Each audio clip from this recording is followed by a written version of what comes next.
சேலம் அருகே உள்ள மேச்சேரி அப்படின்ற ஒரு கிராமத்தை சேர்ந்தவர் கார்த்தி. ஒரு ஐடிஐ படிச்சுட்டு விவசாயம் செஞ்சுட்டு இருக்காரு. அவருக்கு அப்பா கிடையாது. அம்மாவும் பாட்டியும் தான் அவரை வளர்க்குறாங்க. ஒரு ஏழ்மையான சூழ்நிலை. விவசாயம் மட்டும்தான். படித்த ஐடிஐக்கான வேலை கிடைக்கல. அப்ரெண்டிஸாக கூட எங்கேயும் போகல. சரி, அப்ரெண்டிஸ் வர வரைக்கும், வேலை வர வரைக்கும் நமக்கு இருக்கிற ஒரு காக்காணி பூமியில் ஏதாவது ஒன்று நம்ம பயிர் வச்சுக்கிட்டு இருப்போம். நம்ம பாட்டுன்னு ஒரு வாழ்க்கை வாழ்ந்துட்டு இருப்போம். ஏன்னா நம்மளை வளர்த்தது 2 பெண்கள்.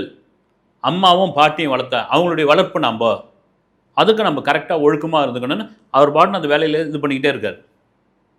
இதுக்கிடையில் என்ன ஆகுது, செங்கல்பட்டு மருத்துவமனையிலிருந்து இந்த மேச்சேரி கிராம காவல் நிலையத்திற்கு ஒரு ஃபேக்ஸ் ஒன்று அனுப்பப்படுது.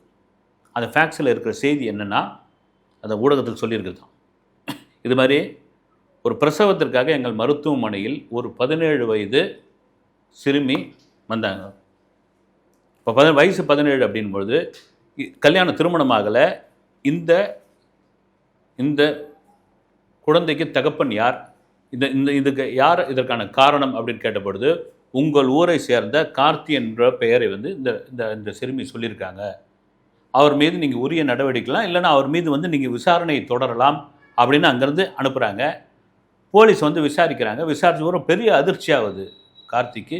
இன்னும் பெரிய அதிர்ச்சி ஆகுது. என்னென்னா, அதாவது முதல்ல பெரிய அதிர்ச்சி, ஒருத்த மேலே திடீர்னு அம்மா ஒரு பொண்ணு ஹாஸ்பிட்டலில் சேர்ந்துருக்குது, அதுக்கு வயசு 17, அது குழந்தை பெற்றுக்குச்சு, அந்த குழந்தைக்கு தகப்பன் யாருன்னா நீ தான் சொல்லுது அப்படின்போது, ஏம்மா எனக்கு அது தெரியவே தெரியாத சாமி, நான் யாருன்னு தெரியாது, அந்த பொண்ணு யாருன்னு கருப்பா சிவப்பம்மா இதுவான்னு தெரியாது, என்ன நான் பாட்டு சும்மா கழனிக்காட்டில் வேலை செஞ்சுக்கிறேன், என்ன எங்க இது மாதிரி கேட்குறீங்க அப்படின்னு. இல்லை வேற யாராவது கார்த்தி விசாரிக்க வந்து, ஏப்பா இதே கார்த்தி தான் உன் அங்கே அடையாளத்தோடு சொல்லியிருக்குது அந்த பெண் அப்படின்பொழுது இவன் பெரு அதிர்ச்சியாகி, யாருங்க அந்த பெண் அந்த குழந்தை பெற்றுக்கின பெண் யார் அப்படின்னு கேட்கும்போது, இந்த கார்த்தியோடைய சொந்த தாய் மாமனுடைய பெண். எவ்வளோ பெரிய ஒரு இதுவாக இருக்கும். அவங்க அம்மாவுக்கும் பாட்டியும் பெரிய அதிர்ச்சி ஆகிறது. அதன் பிறகு போலீஸ் விசாரணை நடக்கிறது.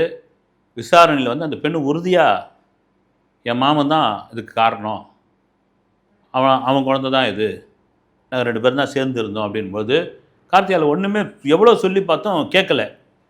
அவங்க என்ன பண்ணுறாங்க, மாமன் பொண்ணு தானே இது, இந்த வேலையெல்லாம் பண்ணிவிட்டு இந்த பொண்ணை கழட்டி விடலான்னு பார்க்குறேன் நீ அப்படின்னு, கல்யாணம் பண்ணிக்கோ, 1 மாதம் டைம் அப்படின்றாங்க.